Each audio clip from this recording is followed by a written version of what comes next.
A paz do Senhor, estamos dando início a mais um programa Viver com Saúde. O nosso programa é transmitido pelas multiplataformas digitais da Igreja Cristã Maranata e também é transmitido na TV Manaim. Nós estamos hoje gravando diretamente do Manaim de Domingos Martins. Doutor Hugo, sobre o que é que nós vamos falar hoje? E no programa de hoje, cujo tema é nefropatia induzida por contraste, a gente vai explicar um pouquinho primeiro sobre o que é essa doença, né? A nefropatia é uma doença renal, correto, doutora Jura? Uma doença renal que está sendo, o rim está sendo prejudicado pela inserção de um contraste, né? Nós temos acompanhado nos últimos anos as evoluções das tomografias, dos cateterismos, dos exames radiológicos que usam o contraste, né, que é um método para deixar o exame mais fino, mais refinado, posso dizer assim, né? Sim. E esse contraste nos últimos anos, ou melhor, antigamente era uma coisa ruim, era bom para o paciente pelo fato da gente enxergar melhor o exame, mas depois ele acabou sendo atribuída a essa doença, né? Então eu queria que a senhora introduzisse um pouquinho para nós o que é essa doença e qual o impacto que ela gerava para o paciente. Perfeito, doutor Hugo. A nefropatia, ela tem diversas causas. Então, por exemplo, a nefropatia diabética, a insuficiência renal, como as pessoas costumam falar, ela tem diversas causas. A hipertensão arterial é uma causa.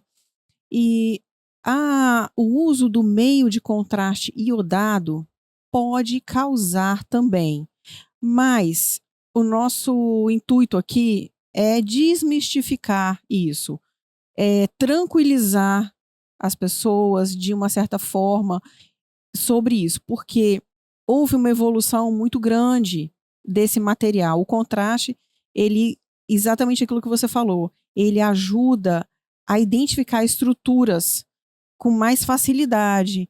Então, algumas estruturas, elas captam esse contraste e elas, vamos dizer assim, saltam aos olhos do examinador. Por exemplo, no caso do cateterismo, da angiografia, muitos que estão nos assistindo conhecem alguém que já fez esse tipo de exame, ou ele próprio fez, ou precisa fazer. Então, o nosso programa aqui é para que essa pessoa vá mais tranquila para esse exame, vá conhecendo um pouco mais. Desmistificar, né? Exatamente. Trazer conhecimento para o nosso espectador, que é o objetivo desse programa desde o princípio, né? Ariela, vamos começar então, né? Então, doutora Jurama, você falou, nós falamos que esse programa, ele foi baseado em uma pesquisa que você fez. Você poderia dizer o que te motivou a escolher esse tema? São 20 anos trabalhando com pacientes do SUS e também em clínica particular, mas, né, hospitais particulares, mas principalmente nesses pacientes do SUS, nós vemos uma necessidade de ter uma investigação focada neles, por conta dos estudos que nós temos acesso à literatura mundial, serem estudos internacionais, é um perfil de população diferente da nossa. Então, isso para nós é muito importante saber que paciente que a gente está atendendo, qual é o perfil desse paciente, quais são as necessidades dele para fazer uma medicina mais personalizada. E você falou de contraste. Seria algo perigoso? Quando que ele é usado? Explica um pouquinho para a gente, para quem é mais leigo, saber como que são essas questões do contraste. Então, existem diversos tipos de contraste. Nós hoje, nessa pesquisa, o assunto nosso aqui, nesse programa, é especificamente sobre os contrastes usados em tomografia e os exames de angiografia, mais comumente conhecidos como cateterismo.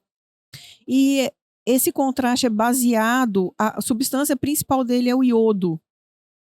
Então, o iodo, ele faz com que as estruturas, como eu falei, elas apareçam melhor, elas sejam mais distinguíveis, e isso facilita muito o diagnóstico. Então, muitos exames a gente não consegue abrir mão de usar essa substância. Então, é sempre pesado o custo-benefício, né? O que pode trazer de bom para esse exame, para esse paciente, e também o que pode ser de risco. E é justamente o que o nosso trabalho busca estudar, mas muito pelo contrário, o contraste, no geral, a gente sabe que o benefício de usar, vamos dizer, para a população em geral, é muito maior do que o risco. Então, o benefício compensa o uso dele. Exato. Às Pela vezes segurança dele também.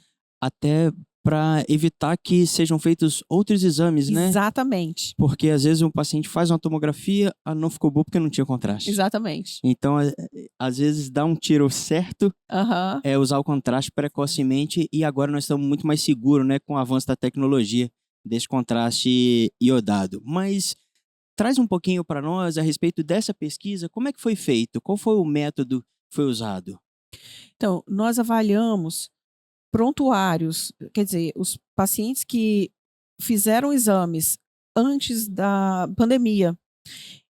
Porque durante a pandemia aconteceu um fato que não foi só no Brasil, a gente levantando os trabalhos para fazer essa pesquisa, alguns lugares relataram isso, que eles tiveram que mudar o volume de contraste, alguns tiveram que suprimir, porque não teve uma escassez de produção, de envio. Então, com a gente também não foi diferente. E então a gente usou todo o dado que a gente tem foi de pré-pandemia, porque as doses estavam ajustadas, o volume, a gente sabe o volume certo. Então, na pandemia, como isso mudou, a gente deixou de lado. Então, os pacientes que fizeram antes da pandemia, nós levantamos 417 pacientes e olhamos todo o histórico desse paciente, os exames de sangue, a história clínica, as imagens, e tudo foi, a gente fez um levantamento procurando os pacientes com maior susceptibilidade a essa doença, a essa nefropatia por contraste. Mais de 400 pacientes deve ter dado um trabalho. Foi bastante trabalho. Eu quero aproveitar para agradecer aqui aos colegas que entraram junto comigo nessa pesquisa, ao Dr. Salles, Mariane e Ricardo, lá do hospital, são radiologistas também. É um trabalho feito em conjunto, né? Porque analisar prontuário é complicado. Mais de 400. E de curiosidade, quanto tempo durou para analisar tudo isso e fazer os métodos, né? Olha, porque a análise de prontuário, ela é demorada, mas o que mais demorou foi a liberação pelo Conselho de Ética e Pesquisa. Sim. Então, isso tudo demorou 2 anos. 2 anos. Mas um pouco mais de 2 anos. É muito tempo. É muito tempo. E voltando a esses pacientes, quem eram esses pacientes que fizeram parte desse estudo? Quais eram as características que eles tinham que fizeram eles serem escolhidos para essa análise? Nós, baseados na literatura, nós pesquisamos quem são os mais susceptíveis a desenvolver a nefropatia. Então, nós encontramos na literatura alguns dados curiosos. Por exemplo, pacientes do gênero feminino, mulheres, hipertensos, diabéticos, nefropatas e hepatopatas. Pacientes hepatopatas são aqueles que têm doenças do fígado, cronicamente. Então, nós selecionamos basicamente esse grupo e levantamos todos os dados de prontuário desses pacientes. Esses são os critérios de inclusão, né, do são estudo, os critérios né? de inclusão. Depois o estudo publicado ele vai ter certinho, Sim, né? Ele tem nós certinho. excluímos desse estudo os pacientes que não tinham as dosagens que a gente precisava, por exemplo, num período de tempo, porque a nefropatia ela se manifesta durante um certo período pós-administração do contraste. Então, se o paciente não tinha aquela informação daquele exame no prontuário, a gente excluiu. E também os pacientes, por exemplo, que fizeram diálise, porque a diálise altera esses dados de laboratório. Você perde o parâmetro. Você perde o parâmetro. Perde o parâmetro, não tem como colocar dentro do estudo. E qual que foi o grande achado do estudo? O que foi descoberto? O que foi levantado? Uma coisa que a gente, apesar da literatura falar, por exemplo, que as mulheres tem alguma vulnerabilidade. Isso não estava assim muito claro. Tem estudos que passam bem, vamos dizer assim, bem batidos sobre isso. Superficialmente e tal. E nós conseguimos identificar. Isso foi muito interessante. O que nos faz pensar um pouco até na questão hormonal. Uhum. Você é cardiologista e sabe que o estrogênio, Exato. ele tem um efeito antioxidante, né? É considerado um fator de proteção, né, para as mulheres. Então, depois, na menopausa, climatério, entra todo mundo no mesmo barco, né? Todo mundo no mesmo barco. E acho que é isso que está acontecendo com o rim também. Então, a gente começa a pensar sobre o efeito do estrogênio no rim. Isso é uma coisa que pode ser uma próxima pesquisa, que eu acho que tem um potencial muito grande da gente descobrir mais coisa nesse sentido e dar uma nefroproteção para essas pacientes. Sim.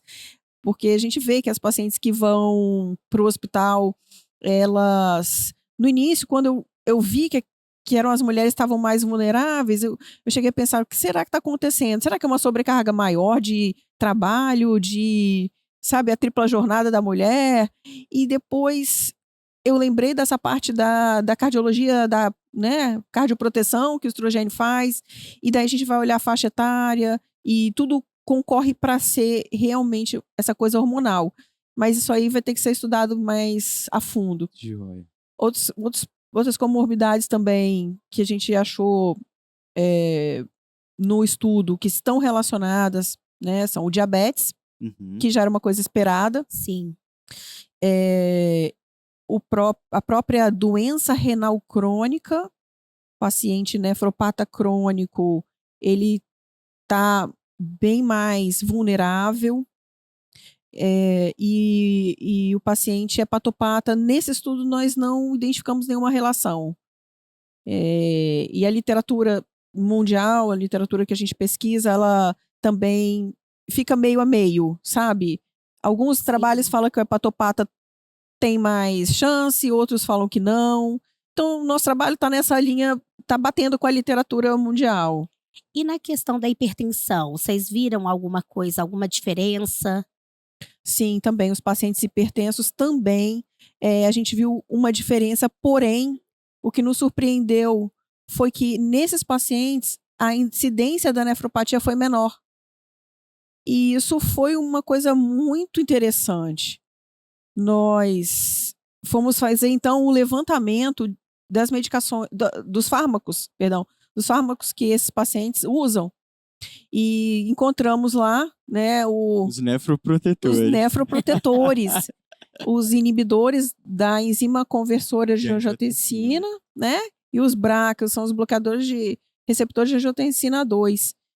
E os que nós vamos falar os nomes aqui, vocês vão lembrar, né? Captopril, né? Terminar com Pril. Pode falar aí. Terminar com Pril ou Ana, losartana, captopril, lisinopril, perindopril. Aí entra os bloqueadores receptores de angiotensina, losartana, candesartana, telmisartana e por aí vai. Mas o olhinho chega a brilhar, porque os nefroprotetores, para nós, né, são medicações antipertensivas que a gente usa para proteger o rim a longo prazo, né?